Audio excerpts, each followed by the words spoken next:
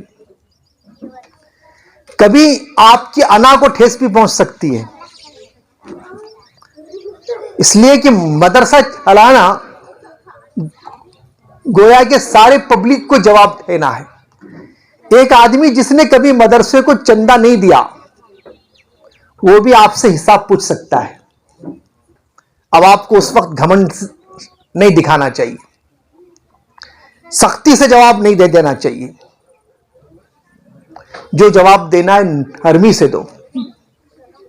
اللہ تعالیٰ موسیٰ علیہ السلام جیسے پیغمبر کو فرعون جیسے ظالم سے بات کرنے کے لیے کہہ رہا ہے فَقُولَا لَهُ قَوْلًا لَيِّنًا لَعَلَّهُ يَتَذَكَّرُ وَيَخْشَىٰ، کہ نرم لہجے میں بات کہو تاکہ شاید وہ نصیحت قبول کرے۔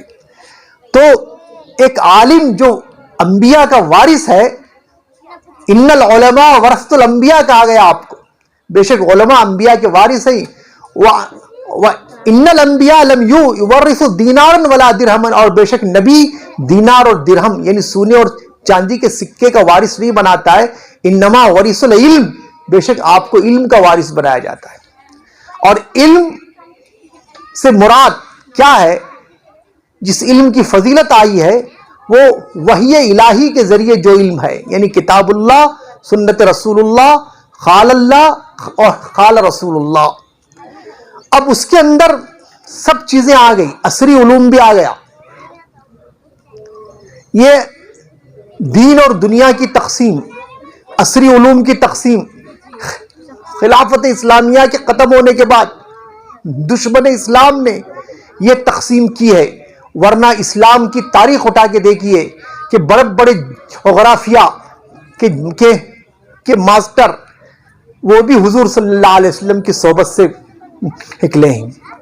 حضرت خالد ابن ولید رضی اللہ تعالیٰ عنہ نے کہیں جغرافیہ نہیں پڑھا تھا، لیکن مدینے میں بیٹھ کر اسپین تک کے نقشے بناتے ہیں۔ خالد ابن ولید رضی اللہ تعالیٰ عنہ کو جب فوج کا کمانڈر بھیجا جاتا ہے تو 17 دن کا راستہ 5 دن میں ایک دوسرے راستے سے طے کر کے اس مقام پر پہنچتے ہیں۔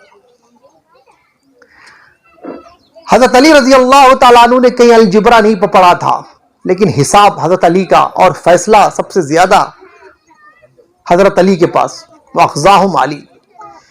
تو عصری علوم، دینی علوم، سائنس، جغرافیہ اور اس دور کے آلات، لیپ ٹاپ وغیرہ سب آپ استعمال کریں، زبان بھی استعمال کریں۔ زبان الگ چیز ہے، کلچر الگ چیز ہے، انگریزی زبان ہو یا کسی اور بھی زبان، چونکہ ساری زبان اللہ کی نشانی ہے۔ وَمِنْ آيَاتِهِ خَلْقُ السَّمَاوَاتِ وَالْأَرْضِ وَاخْتِلَافُ أَلْسِنَتِكُمْ وَأَلْوَانِكُمْ۔ اللہ تعالیٰ کی قدرت کی نشانیوں میں سے ایک نشانی یہ ہے کہ اس نے جو ہے زبانوں میں بھی اختلاف ڈالا ہے۔ تو اور سب سے زیادہ فضیلت عربی زبان کی ہے، لیکن دوسری زبان کی بھی اسلام کے اندر دوسرے زبان کا بھی ایک مقام ہے۔ وَمَا أَرْسَلْنَا مِن رَّسُولٍ إِلَّا بِلِسَانِ قَوْمِهِ، ہم نے کوئی رسول بھیجا ہے، ہم نے کوئی رسول نہیں بھیجا مگر اس کی قوم کی زبان۔ تو معلوم ہوا کہ دینی مدارس کا مقصد اسلام کا غلبہ ہے، اور یہ کہ اسلام کے حامل علماء کو تیار کرنا ہے اور غیر مسلم اور مسلم دونوں تک دین کی دعوت پہنچانا ہے۔ اور اس کے لیے جس علاقے میں آپ کام کر رہے ہیں اس علاقے کی زبان بھی سیکھنا ہے، اور جو زبان برسر اقتدار ہے اور جو زبان سرکار جو کمپلسری ٹھہراتی ہے اس کو بھی سیکھنا ہے، چاہے وہ انگریزی ہو یا کنڑ ہو یا ہندی ہو، اور اردو تو بہت ضروری ہے۔ اور اسلام کی خدمت ہر زبان میں کرنا ہے۔ جو زبان کسی جو ہے چل جاتی ہے اس کے اندر بھی ہم کو اسلام کی خدمت کرنا ہے۔ تو خلاصہ یہ نکلا کہ دینی مدارس کی ضرورت، اہمیت اس لیے ہے کہ اس کا کنیکشن ڈائریکٹ وحی الہی سے، اگر وحی الہی سے اس کا کنیکشن ہٹ جاتا ہے تو پھر اس کے اندر ایک دم پوری دنیا پرستی آ جاتی ہے۔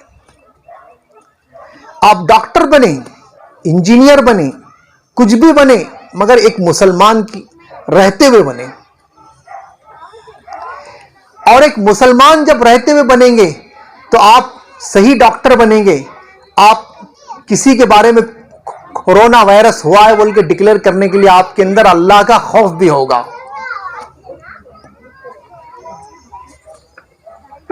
صحیح انجینئر بنیں گے آپ تو آپ کون سی عمارت کو قبول کرنا اور کون سی عمارت کو قبول نہیں کرنا، اور کہاں غلط چیز کو بنانے کے لیے ہم سے مطالبہ کیا جا رہا ہے تو اس سے دور رہنا، یہ سارا شعور آپ کو دین اسلام سے آئے گا۔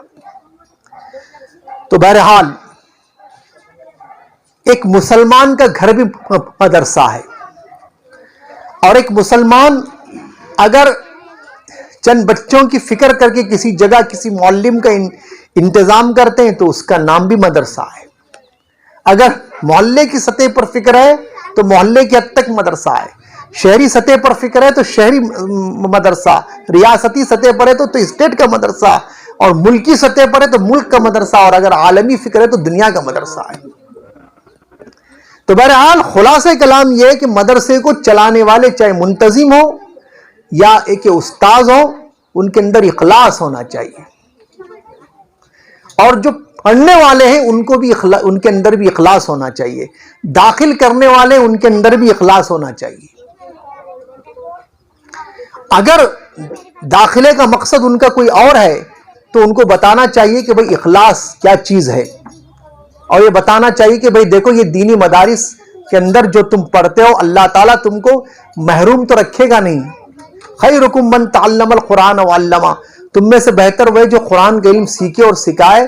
تو اللہ تعالیٰ کلام پاک پڑھانے والے کو کے بارے میں حدیث ہے کہ اللہ تعالیٰ اسے مانگنے والے سے بھی زیادہ عطا کرتا ہے. جو کلام پاک میں جس کی زندگی مشغول رہتی ہے تو مانگنے والوں سے بھی زیادہ اسے عطا کرتا ہے. تو بہرحال اللہ کے اوپر بھروسہ رکھ کر آپ کو اس تعلیم کے اندر حصہ لینا ہے. اور عصری علوم جو ضروری ہے اس کو بھی پڑھنا ہے، لیکن عصری علوم کا مقصد بھی اسلام کی خدمت انجام دینا ہے.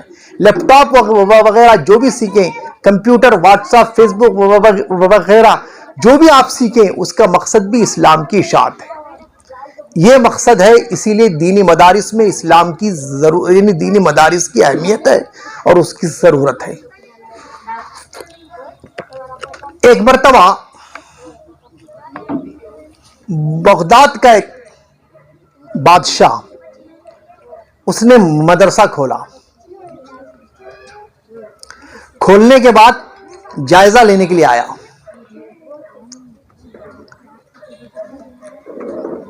اور کئی لوگوں سے سوال کیا. کسی نے کہا میرا باپ قاضی ہے، میں قاضی بننا چاہتا ہوں. کسی نے کہا میرا باپ اور کچھ ہے، میں اور بننا چاہتا ہوں. سب نے اپنی دنیاوی اغراض رکھی.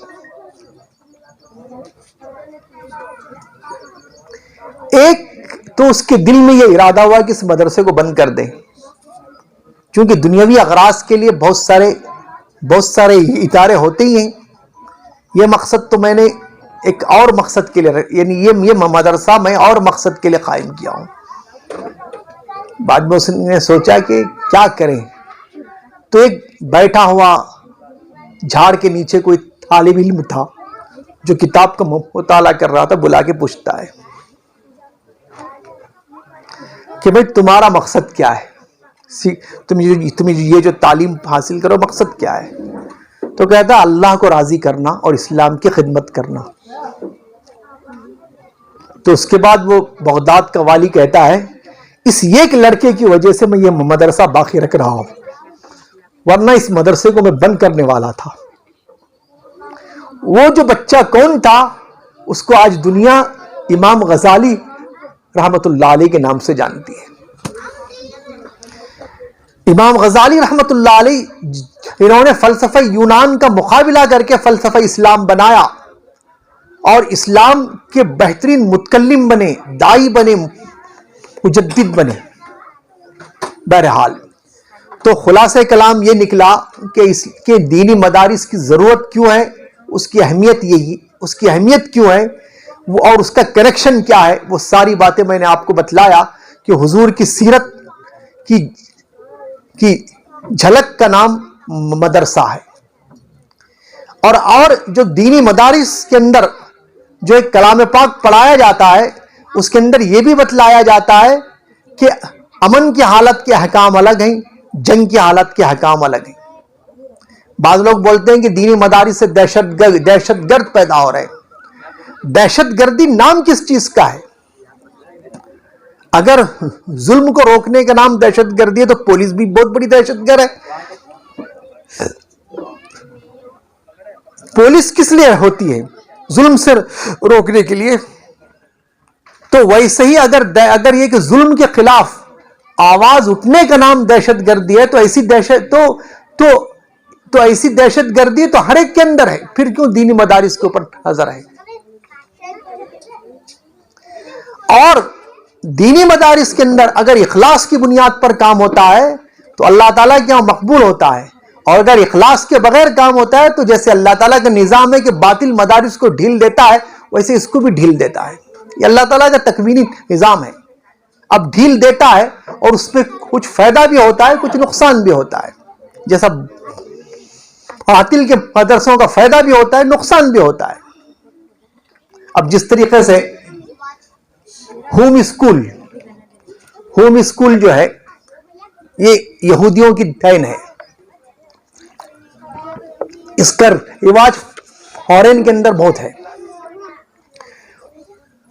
اور اللہ تعالیٰ کا ایک عجیب نظام ہے کہ باطل سے بھی کام لے لیتا ہے اور باطل کے سمجھ میں آتا نہیں کہ وہ کبھی اسلام کے لیے کبھی یہ خدمت انجام نہیں دیتا، اس کا مقصد باطل ہی کی اشاعت ہے، لیکن اللہ تعالیٰ اس میں بھی دین کا کام لے لیتے ہیں۔ تو ہوم اسکول سے سب سے بڑا فائدہ کیا ہوا؟ امریکہ وغیرہ کے اندر بہت سارے بچے کلام اللہ کے حافظ اپنے گھر کے اندر رہ کر بنے، اور ڈاکٹر بھی بنے، انجینئر بھی بنے، سب کچھ بنے، لیکن کلام اللہ کے حافظ بھی بنے۔ اس لیے کہ ہوم اسکول کا مطلب یہ ہوتا ہے کہ ہفتے میں 2 مرتبہ اسکول میں حاضر ہو کر ہوم ورک دکھانا، تو ان کا پورا وقت جو ہے دینی علم کے سیکھنے کے اندر لگتا ہے۔ تو یہ اللہ کا نظام ایسا بھی رہتا ہے۔ تو بہرحال اللہ تعالیٰ تو ابھی ہمارا محتاج نہیں، ہم اس کے محتاج ہیں۔ واللہ الغنی وانتم الفقراء، اللہ بے نیاز ہے اور تم محتاج ہو۔ وَإِن تَتَوَلَّوْا، اگر تم روگردانی کرو گے، یستبدل قوما غیرکم ثم لا یکونوا امثالکم، تو وہ تمہاری جگہ دوسری قوم کو لائے گا، پھر تم ان کے برابر نہیں ہو سکتے۔ یہ اللہ تعالیٰ کا عجیب و غریب نظام ہے۔ تو بہرحال جو بھی دینی مدرسہ ہو، چاہے لڑکے کا ہو چاہے لڑکیوں کا ہو، چاہے ہے، مقصد اللہ کی رضا ہے، اور اسلام کے اور قال اللہ و قال رسول کے اندر عصری علوم بھی ہیں۔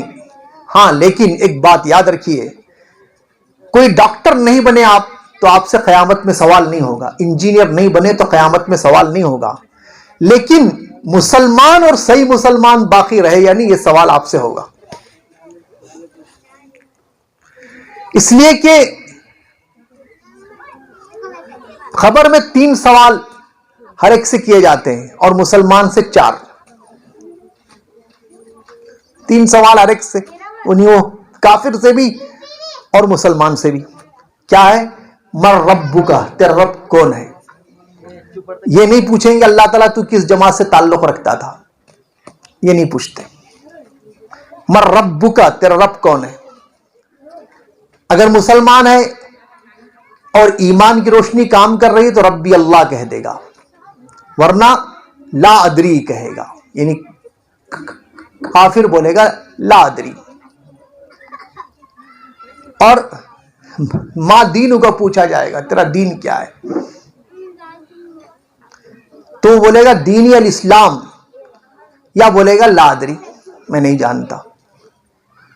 من نبیوں کا پوچھا جائے گا، اور حشر میں، اور یہ کہ بعض روایت میں کہ حضور کی شکل دکھلائی جائے گی، تو حضور کی شکل جب دکھلائی جائے گی تو کہے گا یہ میرے نبی ہیں، یا دوسرا جواب ہوگا لا ادری، میں نہیں جانتا۔ تو یہ کافر مسلم دونوں سے سوال ہوگا۔ اگر مسلمان صحیح جواب دے دے تو اسے ایک 4تھا سوال ہوگا کہ تو نے یہ کہ تجھ کو یہ صحیح سوال کا جواب کا علم کہاں سے ہوا؟ تو وہ کہے گا اللہ کی کتاب سے ہوا۔ اس کے بعد میدان حشر میں آپ کے 5 کوشچن پیپر ہوں گے، وہ بہت ٹف کوشچن پیپر ہوں گے، جو ہر ایک کافر کے ساتھ بھی مسلم کے ساتھ بھی۔ عمر کہاں گزاری، جوانی کہاں کھپائی، مال کہاں سے کمایا، کہاں حاصل اور کہاں خرچ کیا۔ آج جیسے شادی میں، ڈیکوریشن میں، اور مسلمانوں کا پیسہ خرچ ہوتا ہے غلط کاموں میں، اور اگر دینی مدارس یا کوئی دینی کام کے اندر پیسہ خرچ کرو بولے تو بہت کم۔ شادیوں کے اندر لاکھوں روپے خرچ کر کے محمد رفیق کے بیٹے کو گانے کے لیے بلوایا جاتا ہے، مسلمان کی شادیاں ہو رہی ہیں۔ مال کہاں سے کمایا اور کہاں خرچ کیا، یہ سوال ہوگا ہر ایک سے۔ علم کتنا سیکھا اور عمل کتنا کیا، بس یہ سوال ہوگا۔ اور علم سے مراد اللہ کو راضی کرنے والا علم، یعنی جو تم کو جنت میں پہنچانے والا، حلال و حرام کی تمیز اور ایمان اور کفر کے درمیان فرق کرنے والا علم، ہدایت اور گمراہی میں فرق کرنے والا علم۔ تو وہ علم جو آپ کو جنت میں لے جانے والا ہے، اس کا تعلق ڈائریکٹ وہی الہی سے، اور وہی دینی مدارس کا مقصد ہے۔ اور وہی دینی مدارس کی ضرورت ہے. اور رہا جہاں تک عصری علوم ہے تو اسلام اس سے آپ کی مخالفت بھی نہیں کرتا. آپ ڈاکٹر بنو یا نہ بنو، لیکن مسلمان بنے یا نہیں یہ سوال ہوگا. اور ایمان کہ جو ہے آپ کو جنت میں لے جانے کے لیے کمپلسری ہے. اب حکومت کیسی بھی ہو، چاہے باطل ہو، چاہے مسلم ہو یا غیر مسلم، ہم کو مسلمان بہرحال رہنا ہے، اور مسلمان رہ کر اسلام کے کا جو بھی قلعہ ہے اس کی حفاظت کرنا ہے. دھمکیاں حکومت کی طرف سے آئے کہ بھئی دینی مدارس کی پابندی لگاؤ، تو آپ کو کبھی ڈرنا نہیں، کیونکہ پابندی جو لگتی ہے وہ آپ کے فائدے کے لیے لگتی ہے. پابندی آپ کے فائدے کے لیے لگتی ہے. اس کی ایک میں بہترین مثال دیتا ہوں. شب برات ابھی گزری، حکومت سے پابندی تھی عشاء کے بعد کوئی بیان نہ کرے، تو آپ مغرب کے بعد مسجد میں بیان رکھا گیا. جب مولانا لوگ بولتے تھے کہ بھئی یہ رات یا شب قدر ہو یا شب برات، مغرب سے اس کے لمحات شروع ہوتے ہیں تو آپ نماز 10:30 بجے رکھتے تھے.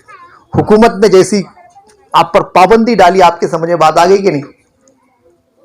تو پابندی کے اندر فائدہ رہتا ہے، نقصان نہیں ہوتا. اگر مدارس پر پابندی حکومت ڈالتی ہے تو ڈرنا نہیں چاہیے. اس وقت انشاءاللہ ہر مسلم کا ہر گھر مدرسہ ہو جائے گا، ہر آدمی اپنے بچے کا معلم ہوگا، اسے خود جو ہے یہ شوق پیدا ہوگا. اسی لیے تو اللہ تعالیٰ آج کے دور میں آلات جدیدہ کے ذریعے ایسے مدارس بھی قائم کیا ہے کہ کیا آپ کی یہ عمارت ہے یا نہیں لیکن وہ مدرسہ چلتا ہے. جیسے فی الحال فلپ کا مدرسہ آن لائن چلتا ہے کہ نہیں، آج بھی چلتا ہے. آپ کو آن لائن اس کی کلاس اٹینڈ کرنا پڑتا ہے، اور آن لائن جو ہے آج کل کلام پاک کو پڑھانے والے بھی پیدا ہو رہے ہیں، اسلام کی تبلیغ کرنے والے بھی پیدا ہو رہے ہیں. تو اللہ کے نبی صلی اللہ علیہ وسلم کی جو حدیث ہے، لا یبقى علی ظہر الارض بیت مدر ولا وبر الا ادخلہ اللہ کلمۃ الاسلام بعز عزیز و بذل ذلیل. زمین پر کوئی خطہ باقی نہیں رہے گا جس میں اللہ تعالیٰ جس میں کوئی کچا پکا گھر باقی نہیں ہوگا جس میں اسلام کا کلمہ داخل ہو کے رہے گا. لوگ اسے مجبوراً مانیں گے یا دل سے مانیں گے، وہ پیشن گوئی تو پوری ہونا ہی ہے. لاکھ اسلام کے دشمن پیدا ہو جائیں، لیکن اللہ ہماری تاریخ رہی ہے کہ انہی دشمنوں کے پیٹ سے اللہ تعالیٰ ایسے نیک لوگوں کو بھی پیدا کرتا ہے جو اسلام کی خدمت انجام دینے والے. گالی ہم اپنے آپ کو دیں، ملامت اپنے آپ کو ہم کریں کہ ہم لوگوں نے ان تک اسلام نہیں پہنچایا، جس کی وجہ سے اللہ تعالیٰ نے یہ عذاب ہم پر رکھا ہے. یہ حکمراں کو اللہ نے مسلط کیا ہے، اس لیے کہ ہم لوگوں کا عام لوگوں سے رابطہ کہاں ہے. ایک دین کے دائی کے لیے عام لوگوں سے رابطہ کہاں ہے؟ آج ضرورت ہے اس عام رابطے کی. ہر محلے کا لیکن نوجوان اٹھنا چاہیے، اپنے اپنے محلے میں سیرت کی جلسے رکھنا چاہیے، اس میں مسلم غیر مسلم دونوں کو دعوت دینا چاہیے، اور ہمارے برادران وطن اور ہمارے جو غیر مسلم بھائی ہیں ان کو یہ بتانا چاہیے کہ یہ قرآن سب کی کتاب ہے، محمد صلی اللہ علیہ وسلم سب کے نبی ہیں. جو اس قرآن کو فالو کرتا ہے وہ اصلی مسلم ہے، ورنہ کارپوریشن میں اس کا نام انٹری ہے مسلمان ہونے کی لیکن وہ مسلم نہیں ہے. یہ بات ہم کو بتانا ضروری ہے. تو بہرحال خلاصہ یہی ہے کہ مقصد ہمارے دینی مدارس کا ہو یا مسجد کا ہو، چونکہ حضور صلی اللہ علیہ وسلم نے مسجد بنائی، مسجد کے اندر بھی مدرسہ تھا. مسجد نبوی اللہ کے قانون کی سیکریٹریات کا نام ہے، وہاں دینی مدارس کی بھی تعلیم ہوتی تھی، احکام اسلامی کا نفاذ بھی ہوتا تھا، اور اللہ کے رسول صلی اللہ علیہ وسلم حاکم بھی تھے، پیغمبر بھی تھے، حاکم بھی تھے، اور قانون اسلامی کا نفاذ بھی ہوتا. تو مسجد نبوی ہو یا مدرسہ ہو، دونوں کا مقصد یا آپ کا گھر ہو، سب کا مقصد، ایک مسلمان کا مقصد اسلام کا غلبہ ہے. اسی فکر کے تحت آپ کو یہ مدرسے کو باقی رکھنا ہے اور تمام مدرسوں کو باقی رکھنا ہے. اس کے لیے آپ کو آپ کو جو بھی تعاون کر سکتے ہیں آپ کو تعاون کرنا ہے، چاہے مالی ہو یا وقتی ہو، جو بھی تعاون کرنا ہے 40 منٹ کا ٹائم دیا گیا تھا، وقت ہو گیا ہے اور آپ کو معلوم ہے میں وقت کا پابند ہوں، تو اس لیے اب بات کو ختم کرتا ہوں. وآخر دعوانا الحمدللہ رب. ماشاء اللہ. اللہ تبارک و تعالیٰ استاد محترم مولانا زین الدین سرسی قاسمی صاحب کو جزائے خیر عطا فرمائے. بہت ہی بہترین انداز سے اپنے نصیحتوں سے ہم تمام کو نوازا ہے انہوں نے. آگے بھی انشاءاللہ ہماری رہبری کریں، ایسے ہمارے سب کی، ہمارے ممبران کی ان سے التجا ہے.